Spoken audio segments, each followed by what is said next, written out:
United states of আমেরিকাতে একটা conference হয়েছিল। ওই কনফারেন্সটা হচ্ছে পৃথিবীর যত ধর্মগ্রন্থ আছে সবগুলো ধর্মগ্রন্থের 10 মিনিটের আবৃত্তি শোনানো হবে। ওখানে গিয়েছে গীতা, গিয়েছে বাইবেল, ত্রিপিটক, দশাতীর, বেদ, পুরাণ, Ramayana, Dighanikaya, ইয়াহভিস্ট, সেকারডেটাল, টালমা, টোরা, old testament, new testament, জিন্দাবেস্তা এবং আল্লাহর কোরআনও। কোন সুবহানাল্লাহ।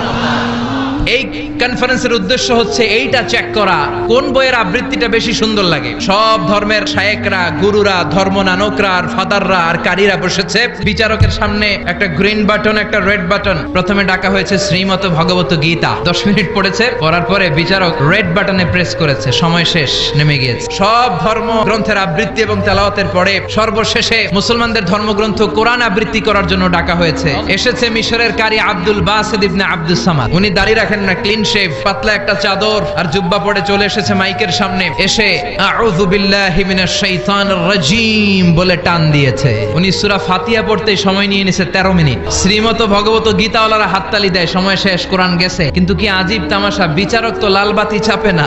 আব্দুল বাসিত কয় এই তো সুযোগ, বিচারক যেহেতু লাল বাতি চাপে না, আমি আরেকটা সূরা ধরি। উনি কোরআনের সবচেয়ে সুন্দর সূরা আর রহমান তেলাওয়াত শুরু করলেন। উনি উনার গলায় আল্লাহ যত সুর দিয়েছিলেন সব সুর, দরদ, আদর ঢেলে দিয়ে সুরের ঝংকার তুলে পুরো কনফারেন্সকে মাতিয়ে দিলেন। 20 মিনিট, 25 মিনিট, 30 মিনিট হয়ে যায়, লাল বাতি চাপে না। এদিকে অর্গানাইজিং কমিটির প্রধান চেয়ার থেকে উঠে এসে বিচারকের গায়ে ধাক্কা দিয়ে বলে, এই ম্যান! বিচারক ভিমড়ি খেয়ে ওর সালাম দিয়ে কি হুঁশ নাই। না পেরে বিচারক দাঁড়িয়ে বলে, ও আব্দুল বাসিত ইবনে আব্দুস সামাদ, আজকের এই প্রতিযোগিতায় তোর জন্য তেলাওয়াতের কোনো সময় নাই, তোর যত মনে চায় তুই পড়ে যা।